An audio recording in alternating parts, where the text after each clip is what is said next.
Hey, welcome to a special team episode for Christmas of Lab the podcast. It seems like just like quick that we were right here at the table. Actually, I think we were over there in the other room with our whole team around. Every year we get to do an episode where we get together and look back on the year behind us and celebrate as a team. And we get to do that. 2023 has been a great year for V3. We've seen God do really incredible things. He's grown our team and the ministry. We crossed 150 episodes of Lab the podcast. So, yeah, we really experienced God with us in a lot of different ways that were pretty cool. So we'll reflect on that. But before we do, I want to introduce a couple members of our team that maybe people listening to the podcast wouldn't even know that V3's broader team gets to be behind the scenes in so much of the work that happens outside of the view of the podcast. So next to me is Jared.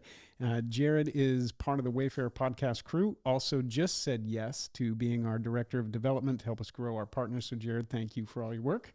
Yeah, absolutely. Happy to be here. And next to Jared is Christina Cruzy. Christina, you just met her on a podcast. She has just said yes to being the director of our lab initiative to help us scale our support for partners who are working to end human trafficking and care for survivors. Oak Rock is our latest partnership. That's going to be 2024. So you'll hear much more from Christina, but it's so good to have you hanging out for a Christmas episode. Thanks for having me. Yeah, and you all dressed appropriately too. I was saying I'm way underdressed for this one. It's 'tis the season. Come on. I know. I'm slow catching up. We'll get to that. Riley is at the end. Many of you know Riley, our producer of the podcast. Riley's also a part of the Wayfair podcast. Behind the scenes is so much. So, Riley, thanks for being here and doing multiple roles today. Love it. It's weird being in front of the camera this time and not behind it. So this will get some getting used to, I guess. It's what the people are asking for. They want to see more of Riley. That's right. We get It's the season. people are like, so podcast has changed. It's like, yeah, the feedback is more of them, like kind of diversify the voice a bit of the podcast. It's like you'd be a great voiceover. Be great. You know? Yeah, if you could do the intro and then get some serious people, that would be awesome. You got the face for radio. That's you right. know? That's what I'm here. That's what it is. We went to video and they said less of you. Perfect. Well, it's like I said, thank you for making time. So many people, I think there's like 14 people on our team. The team has grown and everybody is literally volunteering their time or chipping in some way to help us all share the life and beauty of the gospel with the world. So it's been an awesome year and a busy year. So thank you for giving up time. We're trying to slow down and think about the holiday and the season coming up. How are you all preparing for Christmas? Christina, what does that look like at your house? So a few different things. We don't host anything. So I guess I'm pretty fortunate that I still go to mom and dad's house. So pretty low key for us. Christmas shopping's already done. So now it's just wrapping and enjoying the magic of the season. So I feel like we have a pretty low stress environment in our house. We don't have kids yet. So there's no like chaos. And then I will not be getting on a ladder to like put the lights up, so there's a lot of, I guess, avoidance of potential problems in our household because, we have a big family Christmas and I don't have to host anything yet. So, but I know that the day will come when I will have to. So probably just going to be taking some notes this year on how mom handles things so gracefully so that I can be prepared for future holidays. I love it. I love it. Well, even when I do get on a ladder to hang Christmas lights, I still have to get somebody to come and do it for me because it ends up not going well. Jared, how about you? What's Christmas prep like? What are you doing to get ready for Christmas? Yeah. So, I mean, for me, it's funny because I go home for Christmas. So it's like my family is really host the Christmases and I live in a studio. So I feel like music is primarily the way that I like try to, get in the mood of the season. Whatever it is, whether it's fall, it's like the Noah Kahn kind of style. And then Mariah Carey, All I Want for Christmas Is You. I'm a really big fan right now of the new Grinch that released in like 2018. Okay. That soundtrack is phenomenal. So I've been listening to that a lot, like I'm the Grinch song and all that. It's great. I like rap, like hip hop Christmas music. So like that's been kind of what I've been listening to. Okay. You'll have to put some recommendations and we'll put them in the notes. Oh, yeah. I love it. Of course. What, have you heard the new Cher Christmas song that is out that just she in Kelly Clarkson's view, she put out a banger is what she said. She said, and it actually was super good. My kids love it. They're like, this Cher song's amazing. You'll have to listen to Did it. your kids say slay to it? They did, So slaying it. good. Oh, it's good. Riley, what's it like? You, the other night, I saw you doing one of the lives for Dr. Amy Orr Ewing's Advent readings. And there was, I'm glad somebody else said it in the comments because I was like, did that thing just move behind him? When do you all start decorating? Because your house looked epic. Let's see. We usually start the week before Thanksgiving. I think we started around Thanksgiving week. I think the weekend before Thanksgiving is when we started putting lights up outside, and we go all out for Christmas. I mean, I'll show you guys some pictures of my house later. I'm not gonna put those up here because I don't want you to know where I live. But it's pretty insane. We have like 5 oak trees in our yard. We wrap every tree in lights. We have stuff in the yard. My brother and I have made a Merry Christmas sign out of pegboard and plywood, Wow. and it looks amazing. There's just so many different things we've done in our yard, and we look forward to it every year. Have you always done that, or is this like a new? Yeah, we've done it as long as I can remember. My brother actually like took pictures in like 2011 of the house, and it looked so bad compared to now, and it's pretty funny to see like the evolution as my brother and I got older and could help my dad out more with the yard. It's just gotten better and better. But yeah, we started decorating a while ago. And to touch on the moving thing, that is my tree topper on our family's kids tree. It's a Santa Claus on an airplane, and it moves around the tree. And I thought about shutting it off because I thought it would be distracting. And I was like, no, it's pretty cool. I'm going to show it off. So It's 100% cool. That thing was awesome. I didn't know that something like that existed. yeah, Yeah. you should see the other tree. My dad's a huge Star Trek fan, and he has another tree. And it used to be Star Wars and Star Trek, and kind of outgrew Star Wars. So it used to be a Death Star on top as the tree topper, a massive Death Star. Now it's a Star Trek ship, and it's pretty cool. So You've grown up and now you're on Star Trek. I wouldn't say me. I'm still a big Star Wars fan, Yeah. but my dad's definitely more Star Trek. Yeah. Nice. I just want to come over and check it out so I can get some tips for the future because you sound like the next level of Christmas. Maybe we'll have a little Christmas get together. I think it's appropriate. What was it growing up for you? Like what in your house that you remember and you go, that was it. Like Christmas for me was looking at the tree. Was it mom put something out, dad did the outside of the house? What was it that just made it feel like Christmas? Yeah, so we had a big tradition as a family every year. We grew up in Raleigh, and we would drive to a Christmas tree farm in Cary, and it was just like this giant farm, tons of trees, and so we'd always go out and we'd watch Charlie Brown Christmas on the way out, and then on the way back after selecting a tree, which my mom would always pick. My tree that I would recommend never got picked. So thanks a lot, Mom. Grew up learning that. But on the way back, we'd always get Chick-fil-A and get milkshakes, and that was always kind of the Christmas tradition that got it in. And then my sisters would not help us as we tried to get the tree into the tree stand, which is the worst process on the we So yes. that was always fun. Did you cut the tree? Like actually cut it down? No, so we're not that level. We're trying to get out there and be, outdoorsy, but not too outdoorsy. You used to so- do that, right, Zach? Cut down the tree? I remember you telling me that. 100%. Yeah. Yeah. Everybody from Oregon that's listening to this right now is like so sad for you that you missed out on that. That like childhood memory cutting the tree down. That was amazing. I've never had a real Christmas tree. Riley and I are native Floridians. I don't Yeah. understand like Those cutting don't down exist. like a palm tree. Like what are you Yeah. going to cut down in Florida? Yeah. Like, You put a palm tree in the house, there's probably already one growing in the Yeah. house. This is a fact. But Florida did surprise me when we moved here. The outdoor Christmas light game is pretty strong, and people do go out. Like it was weird for me to be walking around in 75-degree weather looking at Christmas lights, but people do it. They go really big. Well, it's easier than everywhere else because it's like 60 degrees. So it's like a nice breezy day. You're going Yeah. out to hang out lights rather than snowy. Yeah. And like 10 degrees. Yeah, you can enjoy it, which is weird because half of you is depressed because it's so warm, but the other half of you goes, "What would I rather have it do?" Like hailing and yeah. The weather is important to feel the season. So That's that's right. why I like going back to North Carolina because it's like 30, 40. So it's like not freezing, but it feels good. Let's go. Would not survive. Christina, for you as a kid, what was there a magical thing or an enchanted thing about Christmas that just made it feel like Christmas? So much. So my family, my dad's side is Italian and my mom's side is English. So it was really, they did a really good job of blending their traditions that they grew up with. So my dad never grew up with stockings, and then my mom didn't grow up with Christmas Eve. So Christmas growing up was like days long in my household, which just made it super magical. So we would always go down to my grandparents' house, who lived even further south in Florida, where it was even warmer.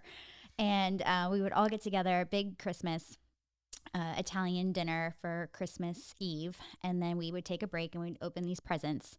And then I remember you would just magically turn around and the table was transformed to just dessert, and there was just so much sugar for kids. But my mom used to make this thing called chocolate pizza, and it was just magical. So we would have that on Christmas Eve, and then we would get up. Sometimes my parents would drive through the night, so we were back home for Christmas morning in our house. And then my mom would do Santa's footprints and, you know, the cookies and the carrots for the reindeer. And then we would have stockings, and then we would have a big family breakfast, and then like more gifts. So it was definitely like a whole Christmas experience. But I think my parents did a really great job of incorporating both of their traditions and have that example for my husband and I to incorporate, you know, what we experience as children, but also adding to it. Like my husband we love to go to midnight mass, and we did it sometimes when we were children, but it just depended if we were in town or not. So now it's just really magical to go to church at night on Christmas Eve and see it decorated, and you see the candles. And to me, that's like a really, really special part and a tradition that I love that we are carrying on as well. So I'm a big fan of Christmas lasting like many days. Yeah.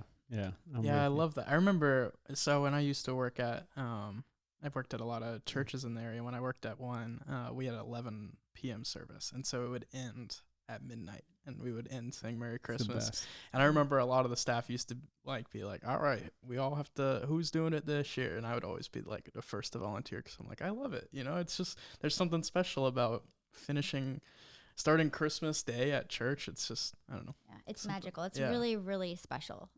Yeah.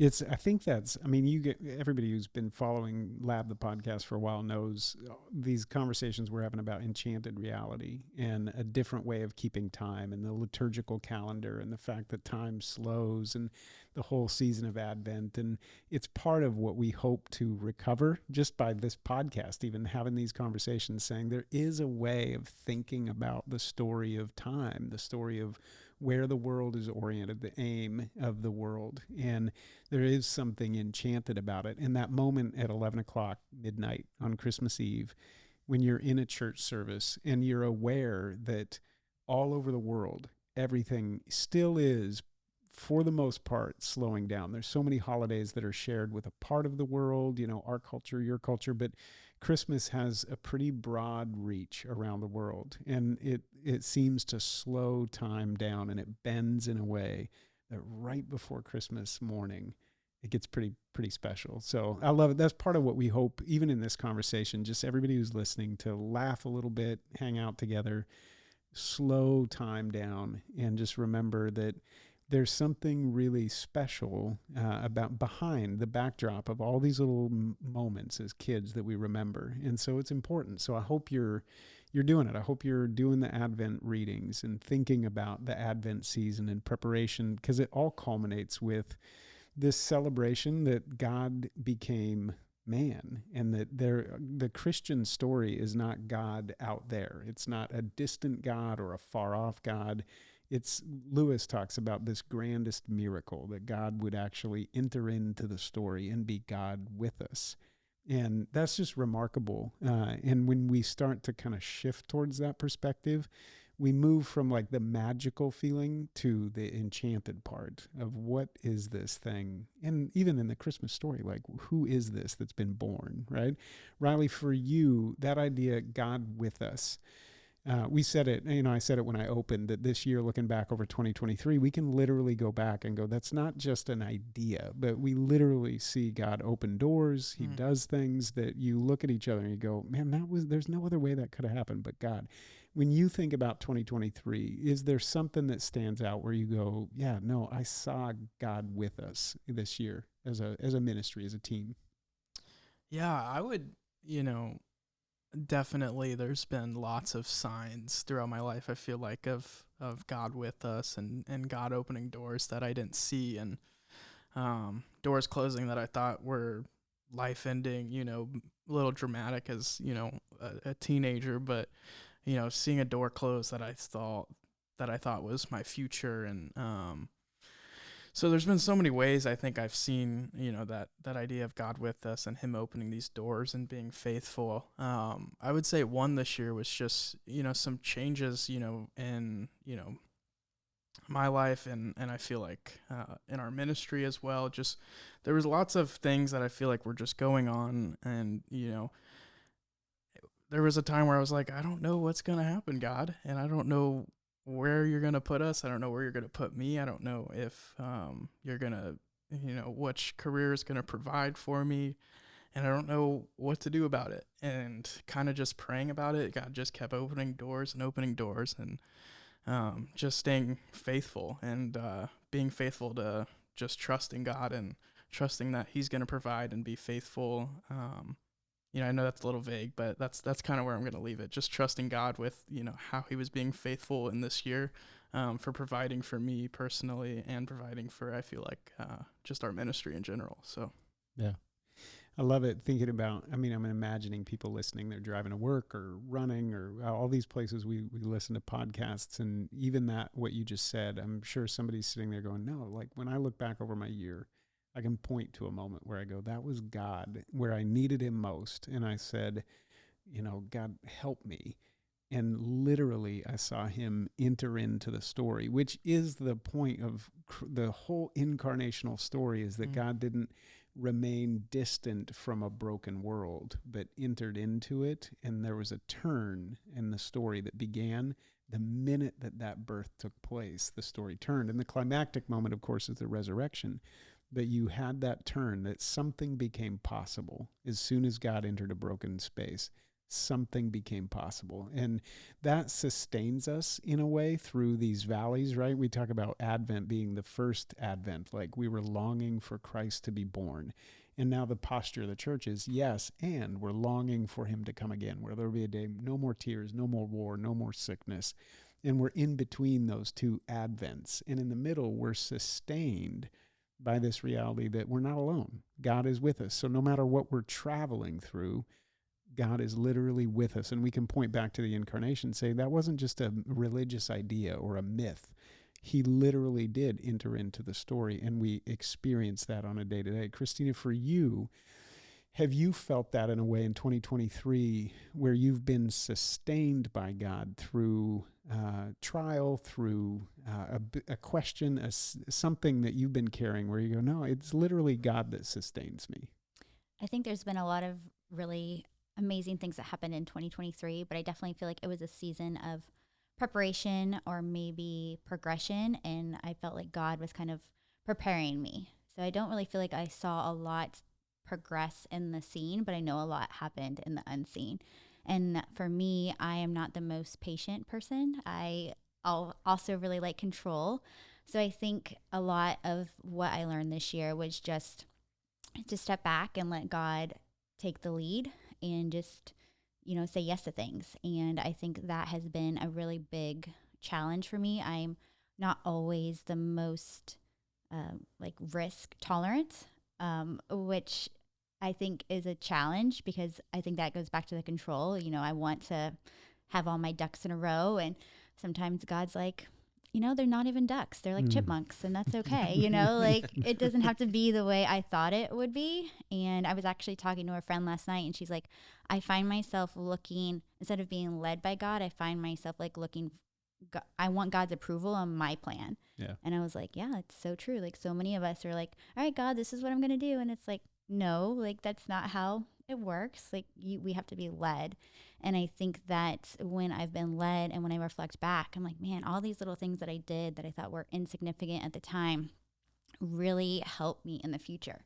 You know, a very thin thread of being led to do something can really change a lot of things. And one of the things I've really started doing this year, I'm going to take into next year, is fasting. So I will fast 3 days every month. And then going into the new year, I'm going to do a longer fast just because I feel like God, this has been on my heart for a long time.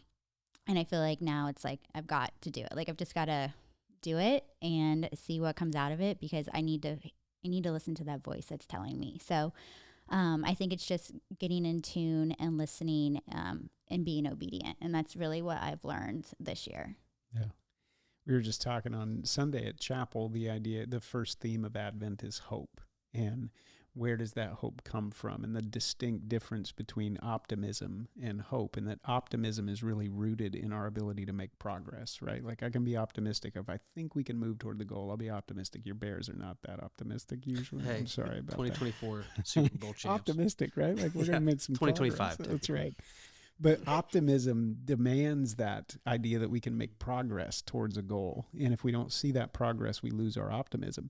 Hope is different. It's providentially rooted in God being there and the providence of God at work, even when we don't see him working. And that's what I hear you saying. Like, it demands that we lay down control. If I'm going to I can have providence or I can have control, but but I can't have both. I can't just ask God to bless the plan that I've already put in action. Instead, to shift and say, no, I think I want you to lead. And again, this is where I get excited about Christmas. And the story is enchanted in the way that God literally did enter in, and he does care about our days. Even that scripture that says, who are we that God would be mindful of us? Like, he cares particularly, and he wants us to develop, wants to say, I want to stretch you in this way. And if we say yes to it, we do change. How, Jared, for you, how has your faith changed in the last year? Like in that idea that God is at work and he's at work behind the scenes, inviting us forward. Have you felt that? Have you been conscious of that in 2023? And if so, how have you seen your faith grow or mature over the year? Yeah, absolutely. I mean, I think coming into 2023, I was coming kind of out of a serious season of just like doubting God, doubting that he was good, and, kind of struggling with that reality. And, in part of that journey, I remember coming to a V3 event in February and just listening to you talk about love and talk about God and, how kind of all those things tying together. And it really kind of, it wasn't that thing that turned the whole year around, but part of that growth, owe it all to Zach. Happy Valentine's. But just coming out of that, I think there's just that embodied living that I think, growing up, I think it was so easy to always just want to pull out the Christian scorecard and judge how your week is doing based off, are you in the Word? Are you praying? Like all these different things versus, what the Christian life is calling us to is just living. And living for God and letting, kind of the Holy Spirit lead in that and like living out of love, which I think is a beautiful thing. And I think I've, trended towards that direction, and I've seen that bleed into so many other parts of my life. Like, I feel like my emotions a lot of the times can control how my day is going. And so like trying to learn to be more balanced on, faith in God versus, letting a bad day really tear you down, as well as, thinking about the future and like what my life is going to consist of, where I'm going to live, what am I going to do? I think a lot of those questions that previously were, could feel crippling and feel like, man, what is going to happen versus, just really trusting that it's like, man, like the next step is kind of what I'm focused on and, seeing, where God is leading, which I think has been surprising a lot, Yeah. Over the last year, and, some good ways and some really hard ways. But, ultimately it's been cool to see how, it's felt, felt closer to God, in this kind of journey over the last year, which has been really a big blessing. Yeah. It's so fun. I often think just how fortunate we are to share this kind of life together. And we get to do it in a way with everybody who's listening, and we do hear feedback. And I love that when people write in and say, hey, this part of a conversation resonated because I've seen something similar. But I think that shift from a disembodied faith to an embodied faith is something that we've been talking about for a while. A lot of us have been trying to be conscious of that just the Christian life, as you said it so well, it's not a set of presuppositions or just abstracted facts. It's an invitation to follow. And that's the setup for the whole Wayfarer podcast, is to try to recover that. And I think so many of us are still just getting our arms literally around that invitation I think that's what, when Jesus said, my yoke is easy, my burden is light. There's a way of being in relationship with me. And so you don't have to have it all figured out. You don't have to have an answer to all your questions. There's an invitation to say, do you trust me enough to lead you into those? And if so, come on, and you'll see along the way. There's a sweetness to that that's really, it's cool. And I think it does lift a burden, and at least go back to that first Advent theme of hope, right? Hope leads to peace, and peace to joy, and joy to love. That's kind of the buildup of the Advent season. But that door of hope that opens really lets us, again, look at the year ahead, not with like idealist optimism, but like with a hopeful orientation. And Christina, I'm curious for you, as you think about the hopes you have for 2024, is there something particular that you're just like praying for, looking around, wondering about? And again, not trying to progress and, lay hold of, but more just like a hopeful orientation in conversation with God.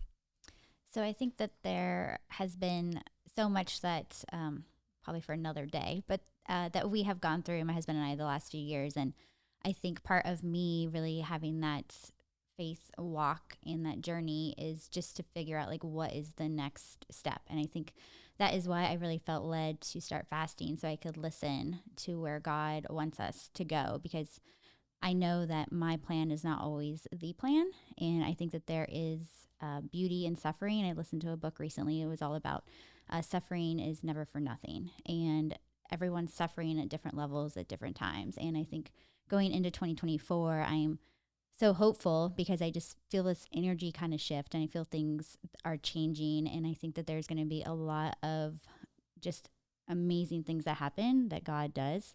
But I guess specifically, one thing that we are really hopeful for and getting some guidance from God and being led is really figuring out like what our family is going to look like in the future, because we have really been trying for a long time and things just have not come out to the way we thought that they were going to come out. And I think that is really what I am very hopeful for 2024, is that we get some definitive on, what our family structure is going to look like, and what, our future kids are how they're going to show up in our life. So I'm really excited to see what God has in store for us in 2024, and what, what kind of potential parent I will be, however it shapes up in any way, shape, or form. So that's what I am hopeful for, and what I will have like high on my prayer list for my husband and I.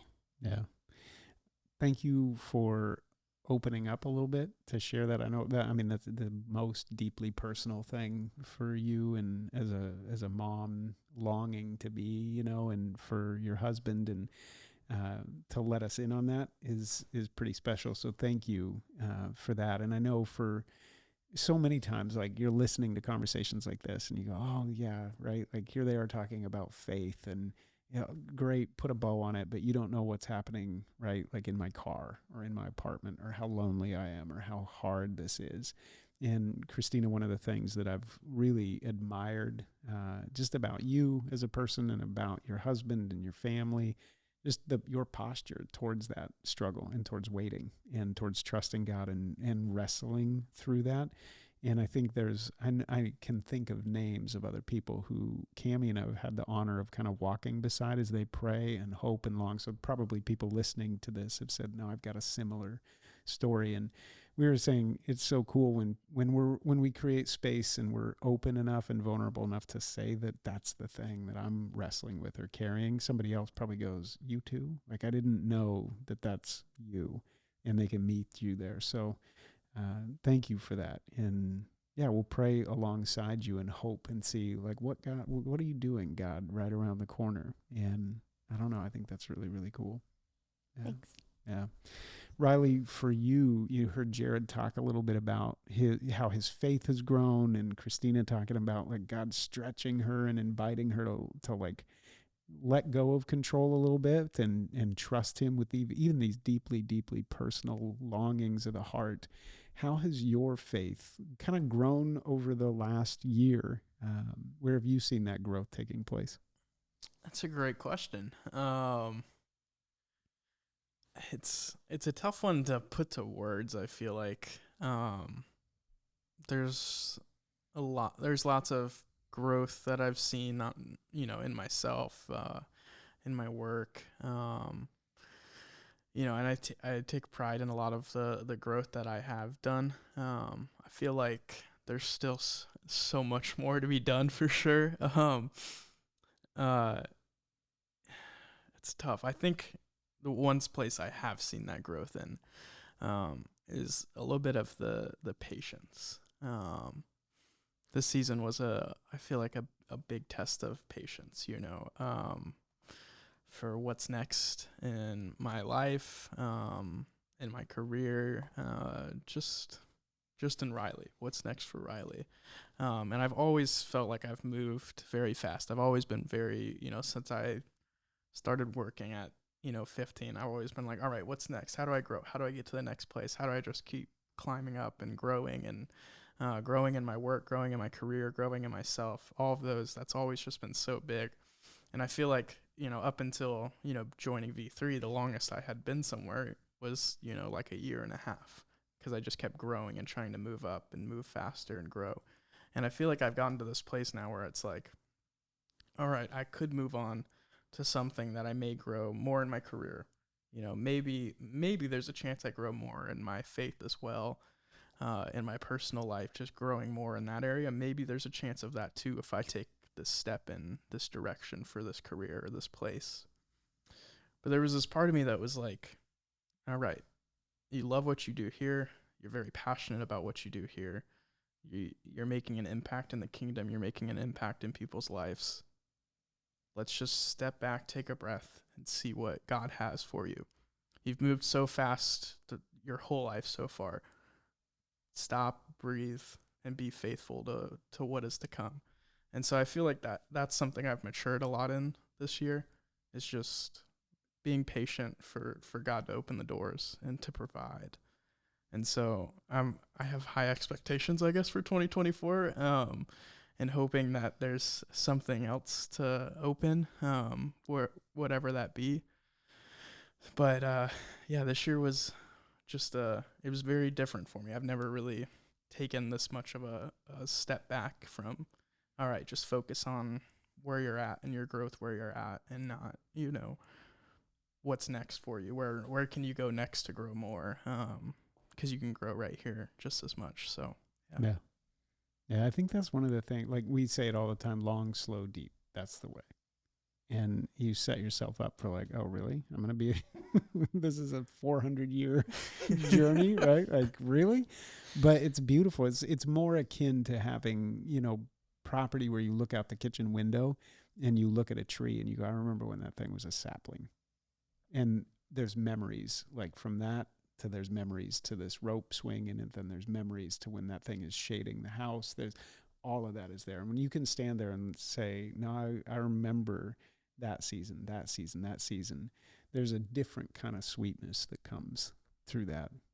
I've been thinking about my next tattoo, and of course, we joked about it on the Wayfarer podcast about being a tree next. Oh, and I've been working on drawing up a tree and trying to figure out what type of tree I want. But I'm getting a tree next. Man, Psalm 1 guy over here. Right.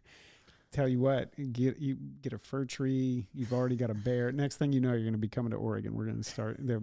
It'll be full circle. Right? Got to get out there first. That's right. We have a bear in Florida. We have bears that swim in the Gulf in Florida, to be real. Like, I just saw that. They're special. It's a special kind of bear, right? Scary. I don't like bears. Are the most terrifying thing on the planet. Really? Why? Bears are so loving and caring. You ever heard of Care Bear? Come on. I used to get called Jer Bear when I was a little kid. Do you know, this will be no surprise to some people in my own family, but when I was growing up, this will be massive revelation here on the podcast. Care Bear. Breaking news. When I was young, I loved Care Bears. And Cupcake Care Bear was my favorite. Cupcake. It's like a yellow Care Bear with a cupcake on it. It was my favorite. This is no diss at you. I didn't know Care Bear had been around that long. I thought it was something that was newer. Like in the 50s. Yeah. Wow. 1954. Cupcake Care Bear guy. Cupcake Care Bear. I'm kidding. I have no idea. Oh, wow. Okay. I was not alive in 1950. Careful. Oh, I know you weren't alive then, but I thought maybe it had been around that long. I didn't know it was around that long. Patience. You said that. Christina opened saying, I'm not a patient person. Jared, you said doubt. I don't know. I've had these doubts. God, are you good? Christina, unanswered prayers or prayers that seem to not be answered in the time that I want them. I mean, these are the things that we're just sitting here in 20 minutes saying that's life, right? I'm curious for all of you, like as you go to work, you hang out with people that you're just intersecting life in one of your 400 gyms that you're a member of. What are other people wrestling? Like, what are the themes that you hear coming from other people? Is it this, like, I'm in a hurry, I'm trying to control, I doubt the goodness of God? Like, what are some of the things that just the people that are in your own life, or the conversations that you're having? What are some of the things that you are saying, like, oh yeah, no, there's other people out there asking similar questions or feeling that? Yeah, for sure. I mean, I feel like a lot of people around me, are, trying to figure out kind of their purpose or their mission, or, what is the point of kind of their lives, or where are they heading, kind of thing. And I think that can be such a huge loss, or a huge hole, to feel kind of like, I don't know why I'm doing what I'm doing. And, especially if you're waking up, going to some corporate job that can just feel draining, and day after day, it's one of those things that I think it can feel really draining, and kind of like, man, what is the point of all of this? And especially with everything going on in the world, and how, there's so much, bad stuff happening. I think it's very easy to be like, how could God exist if all this stuff is happening? So I definitely feel like that's a lot of contemplating right now going on. Yeah. Christina, how about you? What do you hear? So I think this year has definitely been a test for a lot of people. I think there's going to be a lot of testimony coming out of this year, and a lot of victories going into 2024. But a lot of my sphere has definitely been, figuring out the next step. I've got friends that have children that are teenagers, and some of them are actually like 18, and they've got kids like leaving. And I'm like, well, we haven't even started yet. So I'm going to be like that person, but there's going to be lots of wisdom I can relate to in the future. And then we've got friends with young kids, and then we've got friends with, maybe they're still single and they're trying to figure out, when is my spouse going to show up? So I think that there's definitely been a lot of people in my sphere that have been trying to figure out, where is God leading them and what is next? And I do feel like a lot of people have been waiting. And I think it's really just been a season of, that's why I started with, like, it's just been a season of preparation and a season of waiting for a lot of people. I think we've had a lot of really weird couple of years. And I think 2023 was just kind of for my sphere, was kind of a year of patience and waiting. And I do really think that the harvest is going to come in 2024. Like, there's going to be so many victories, and I'm so excited for, new babies in my sphere, new weddings in my sphere, people buying homes in the sphere, people becoming empty nesters. I mean, it's just so cool to see like your friends go through that. But I would say that a lot of those conversations don't happen until you're vulnerable first. Yeah. So I think just being vulnerable with your friend group, and it's not in the sphere that you're like dumping on them or you're using them as your trash can. It's really just, hey, this is what's going on with me. Like, your prayers will be appreciated, but because sometimes there's nothing else you can do for somebody, and everyone's fight is different. And sometimes a fight isn't really a fight. Sometimes a fight is just being patient. And that is really the only way you can fight, is just to wait. And as for my personality, that's tough because I want to just like attack it. And sometimes you can't. There is no fight. Yeah. The blessing comes in the waiting. And I definitely think that there is just a buzz coming. And 2024 is just going to be a really spectacular year. But I would say that I have learned so much from my friends this last year because I've been more vulnerable. And when I learned that when I was more vulnerable, other people will open up and be vulnerable. Yeah. Yeah, no, it's so true. And even the waiting, like that common theme that keeps coming back. I was reading through Matthew's gospel the other day and thinking about how it starts. Like, there's 3 different series of 14 generations, and then 14 generations, and then 14 generations to get from Abraham to Jesus. And Matthew's just drawing he's drawing the line, and he lists out all the families that were in between those 14 generations. And I was thinking, man, if you were sitting at the dinner table with any of those people in one of those generations, like a generation is a span of 30, 35 years, depending on how you mark it, but Like you're sitting at the table and just that one, and there's 3 series of 14 generations being accounted for in that story.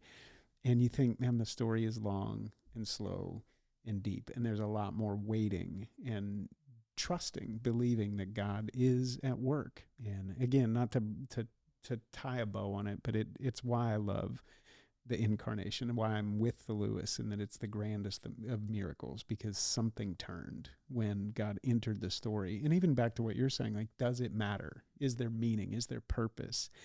Does it matter to be human? Just the idea that God took on flesh, and that is a yes to our humanity. It's a yes to our dignity as people and as beings. It's amazing. But these are the questions. I mean, crisis of meaning, crisis of purpose, cross-pressured time. These are the marks of a post-secular, post-Christian moment. So if you're feeling that, I guess, even as we come into this move toward the holiday, I want to say that's okay. Right? That's what your 800 gym friends are saying. Oh, yeah. They're never going to live that down. I only have 2 friends per 400 gyms. That's right. That's right. It's like, oh, you don't have time for more. Christina, I know we got to be careful with time again, but Lab Initiative, you stepped on this year to the team to say we want to be a better partner to the people who are trying to end human trafficking, care for survivors. And so you took a hold of the Lab Initiative, the work particular to building a bridge for resource to reach those incredible partners. When you think about 2024, what are some of the things that you're hoping we're able to see true as we go into 2024? So I think for 2024 with the Lab Initiative specifically, it's just getting the word out and awareness. I mean, we have a amazing partner with Buddy Brew. You all developed this coffee 2019. So this isn't new. It's just getting the word out. And I think God has created like such a time as this. And for you all to trust me to take the baton and continue to run with it is just, I'm so honored and so blessed. So I think it's just getting the word out. If you're listening to this podcast and maybe you're not in Florida, maybe you are, maybe it's 60 degrees out and you've got your light sweater on, but order the coffee. It's it's how I started my day this morning, and it tastes good, but it's also really pertinent to the Buddy Brew way of brew good, do good. And it's such a quality product. I know we talk a lot about what the coffee does, but the coffee itself is ethically sourced. They're going to pay that farmer a fair wage, and that the coffee you're drinking is good quality coffee. And for me, that's also super important too, that I'm supporting a brand that's not only, a fun slogan, but actually is practicing what they say that they're going to do. So it's really just exploring how can we partner with people, how can people change their daily habit and change that one consumer purchase to Buddy Brew. And you can get on a subscription, which is super easy. They'll ship it to you every week or every month, whatever you decide. And it just shows up at your house and you know that you did something good. And then every $3 from every bag sold is going to go towards fighting human trafficking. And human trafficking is super broad. It could be sex trafficking. It could be enslavement. It could be a lot of different things. And just to know that, we are partnering and we are vetting where this money goes, and this money is going to be stewarded in the right way. And for me, that's really important. I want to make sure that my hard-earned dollars are going to the right place. And if I want to, put in my budget that I'm going to get coffee every month, like I want it to be for a good reason. So you can use some of maybe the money you tithe, you can transfer that over and, buy yourself a bag every month, and then just know that you're doing good, and just encourage other people, invite your friends over, have a cup of coffee, Christmas morning, open presents with your Freedom Roast, and just be able to share that. I know that that's going to be a gift for a lot of people in our life, in addition to a Christmas gift, is really sharing a bag with them so that they can get the experience, and then they can essentially open the door for people in their network to experience Buddy Brew and Freedom Roast, and supports the Lab Initiative efforts to combat human trafficking. Yeah.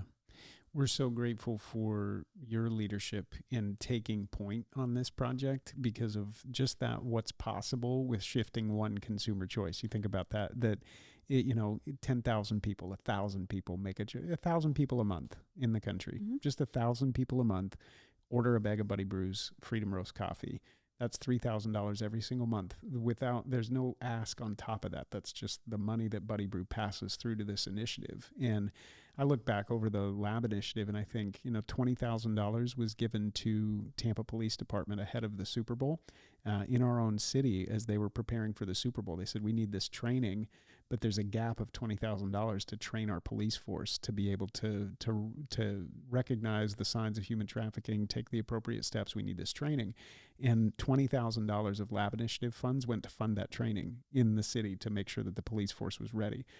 We got the call of that young girl that was being trafficked in her own family. She was having to work and was being abused and taken advantage of in order to have a home. And in one night, in 24 hours, there was literally the resource to get her and her mom out of that situation. It's stuff like that that makes me hopeful when I think just by us together is this theme through V3 to say it's possible, and don't despise those humble beginnings of Christina Says Yes to helping with the lab initiative.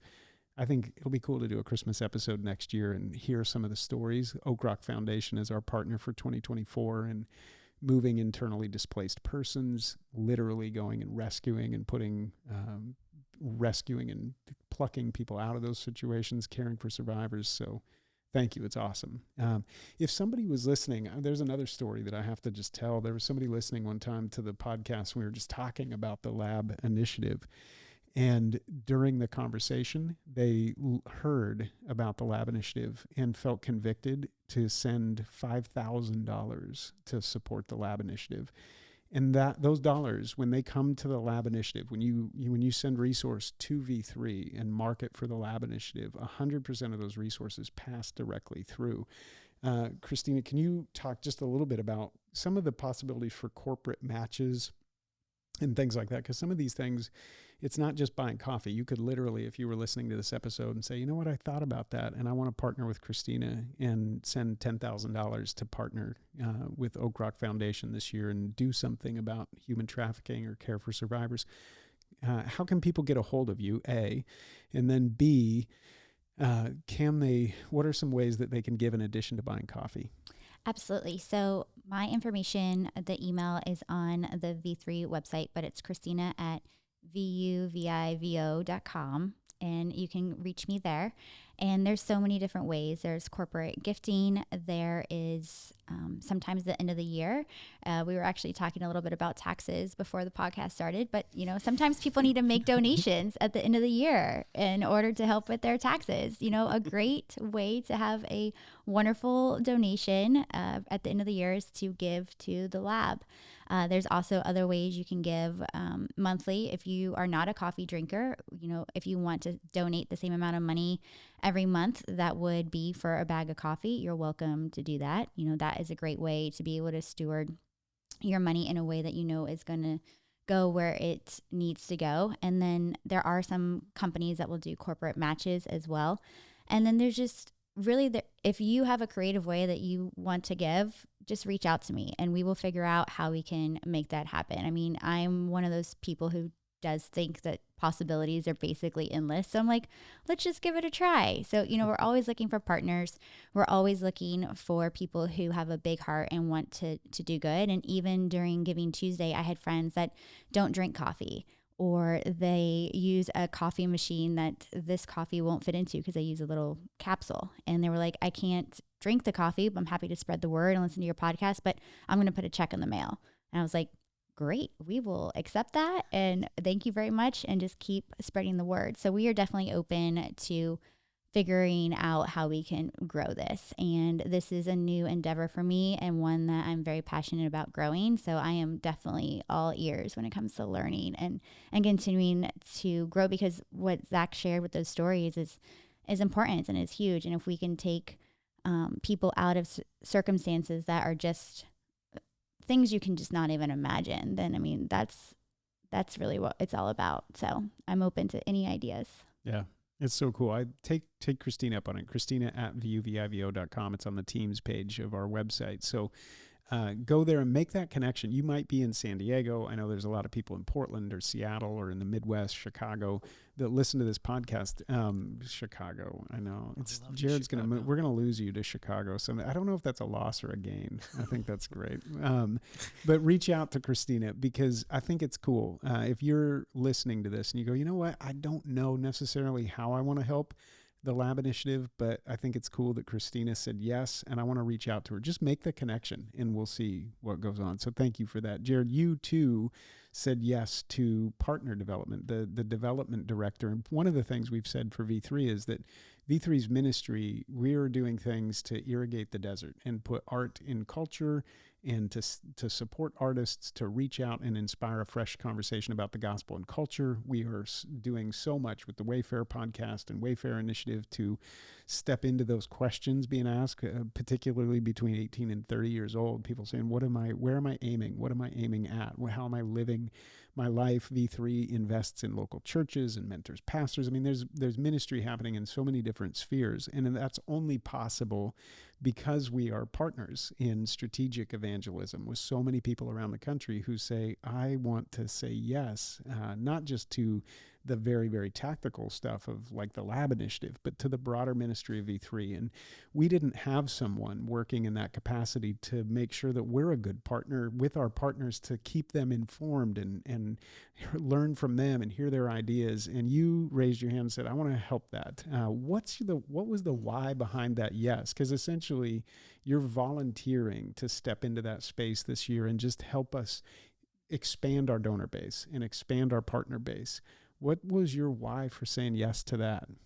Yeah, I mean, I think it kind of goes to what I was talking about earlier, how this year has been, transformational and growing me in a big way. And V3 has been a big part of that. And just seeing how that has impacted my life. And I think, the uncovering of the enchanted reality is something that is completely lost today in culture. And so, I mean, just getting to, see behind the curtain of what V3 is doing and all the exciting things that are going on and the opportunities, the idea of, how can I bring my skills and talents to the table? And I'm good at talking to people. So that's the one I got. No really hard technical skills, but I can talk to people.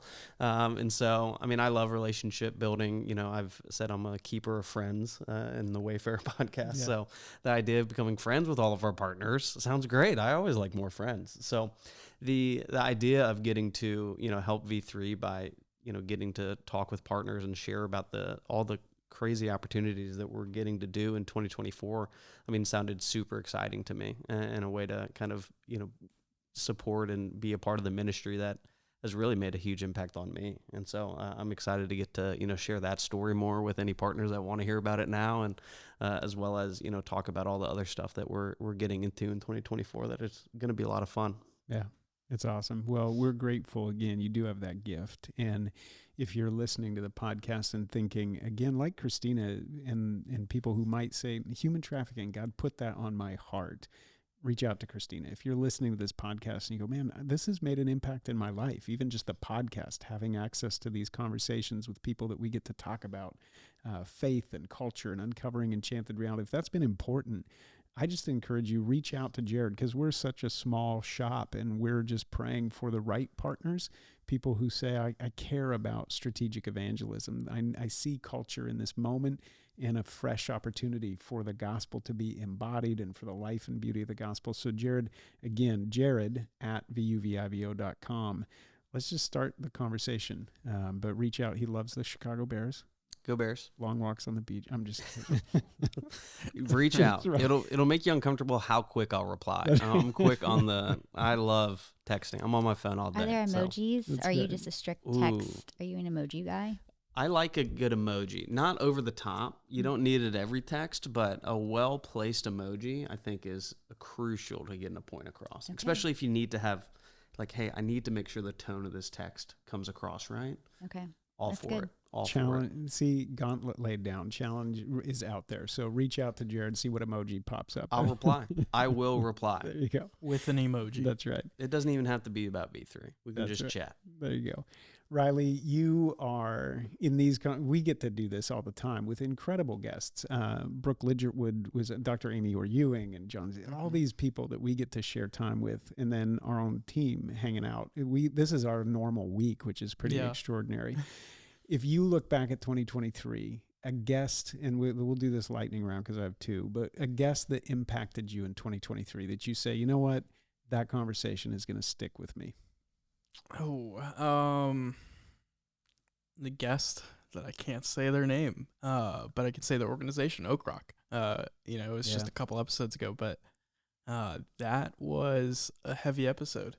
Video, editing audio, video, it takes a lot of patience. It's a lot of time, and it's a process.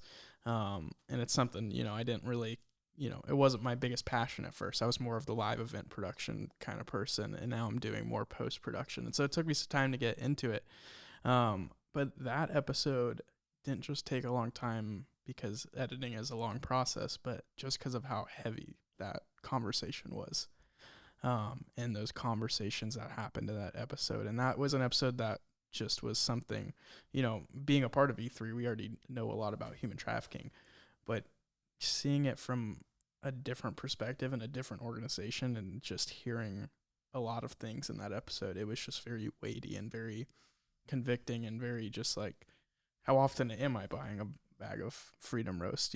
How often am I promoting that? How often are we posting that on our social media? How often am I sharing that with people, buying gifts, and so that was an episode that was very convicting for me, even being a part of the team. It's like more and more and more. You have to share this more and more. You have to be drinking this. You need to be repping this more, because it's going towards such a good purpose. And so even being a part of the team, seeing that perspective, it was huge, I feel like. Yeah, I felt that same way. Oak Rock Foundation, our partner for 2024, their work has a global reach. There's definitely, and we made a point to talk about this, that human trafficking isn't just a global thing. It includes our backyard and our neighborhoods right here in the States, but it's international as well. And Oak Rock's work is global in scale. And to hear those stories and then see the pictures, and that was a heavy one. So I'm with you. But again, hopeful because there's partners like that, and there's something we can do. We can pray even. So thank you for that. Top guest. If you had one guest, and I'm gonna go all the way down the line. If any of you could pick who we interview on Lab the Podcast in 2024, Riley, your top interview, who would you want to see come to Lab the Podcast? And we'll just take a shot. Who would it be? This is tough. Top guest lightning round. We've talked about it before. We've even reached out. Oh, come on. Chance the Rapper would be awesome. Yeah. It would just be an awesome conversation. I feel like he has a great platform. And I feel like we're a pretty credible podcast. This is like episode 150 something. So we're a pretty credible podcast. We're growing. The video's helping. But someone with a even larger, broader platform, having them on is just a big dream of mine. Yeah, I think there's a lot of us that we enjoy his music. As a person, he's like, there's something about him that we see from a distance and we go, yeah, that's and as an artist, I think he's a really talented artist. He's done some things with visual artists this year. That's what got my attention too. His writing is really great, but he took a deliberate turn in the last couple of years with visual art, and even some of the masters type level visual artists painting. And so I'm with you, Chance the Rapper. He's at the top every time I send Cammy a list of potential guests. He's always on there. Yeah, let's go. You would not hate that, Chicago. Booked on in with Malachi. Come on, Chance. Come on, we'll get it. Make Riley's Christmas wish come true. There you go. Please make it happen. Christina, if we could have a guest on Lab the Podcast in 2024, who would you love to sit down and be able to have a conversation or listen to a podcast with this person? There are so many. I think a podcast that I listened to recently where the story of the person being interviewed was just super moving, and I had followed him on social media, so I knew a glimmer of his heart, and I think he would just fall really well in line with our mission here. Would be Victor Marx, and he was on the Sean Ryan show, And I didn't know his backstory of his childhood. And it was pretty mind blowing to see what he had gone through. And he still had that heart, and he still is a believer, and he wants to spread that. It was pretty empowering. And so he would be really, really high on my list. And just everything he does for human trafficking as well, I think just would go hand in hand with everything that we're looking to accomplish in 2024. So if he's listening, please reach out to us. We would love to have you, to have him on the show. Like, I think it would be really impactful. Yeah. I love the potential too. That's what's so cool about this platform. We can have conversations with people whose work is intersecting and say, how can we partner in a way with the same aim? So I'm with you. Okay, you're next. Top podcast guest. Who would you want to talk to? Who would you want on the podcast? All right. Well, this one I feel like is a guy that I somewhat know. Josh Nadu, at Sword and Pencil on Instagram. The drawings that he puts on there are incredible. And just a really cool individual, and a lot of his perspective that he's sharing. I also play him in chess regularly, and I'm going to beat him in this game we're playing right now. So, Josh, come on the pod. I'd love to chat with you. There you go. You introduced me actually to Sword and Pencil, and the art is really beautiful, beautiful. You talk about tattoos. Riley's going to end up with like 1,700 tattoos, but the art is really beautiful, and I think that'd be a great conversation. The art's amazing, and the thoughtfulness, like you can tell there's a depth beyond that visual art there that I'm like curious about. So yeah, so good. Absolutely. He's such an incredible guy, so I think he would be a great guest. Yeah, it's fun. I love the platform. I love being able to host these conversations. So Jared, thanks for helping us to be a great partner and to expand that partner base in 2024. You may be listening and not be somebody who's a partner to support. It's kind of like the old days in the OPB radio, like listener supported. Like you may want to become in 2024 like a part of what V3 is doing. I think that's what's so cool. It's us together. We are a partnership for strategic evangelism. And so connect with Jared in 2024. I would love that. My email's right here. That's No, it's not. Christina, same thing. Thank you for saying yes in 2023. We're excited for 2024. Reach out to Christina to talk about the Lab Initiative, how to help, how we can do more to help end human trafficking, care for survivors. And Riley, thanks for a whole year getting us across 150. We were counting episodes and wondering if we'll hit 200 in 2024. I don't know. Oh, we're doing it. We're hitting 200 by the end of 2024. Release 30 episodes next December. It. Hey, let's go. Wouldn't that be cool to do like a big 200 episode celebration? With Chance the Rapper. Chance the Rapper in Chicago. That's right. Live episode. Live episode. Like a ball drop. Come on. And Chance, my email's right here. My email is actually there. How do you get that? And email me if you're trying to get on the podcast. There you go. There you go. Well, hey, everybody listening, thanks for making it a great year. And I really do encourage you, just slow down. And in the days leading up, remember, right? We said, look back over 2023 and just ask the question, where can I see the life and beauty of the gospel? Where can I see evidence of God with us? He's everywhere. He's been there in those unexpected places, in the places we've needed him most, and that's what allows us, I think, to close out a year with a ton of gratitude and a ton of thanksgiving and a posture of worship, which is really at Christmas. It's amazing to think that we would come before like a King of Kings that didn't come in a way to like push us away, but really to draw us in a beautiful way. So I hope you all have a Merry Christmas. Merry Christmas to our V3 team. 2024 is going to be amazing. Let's do it. Here we go. Cheers to 2024. Merry Christmas. Merry Christmas. Cheers. We'll see everybody soon. There you go.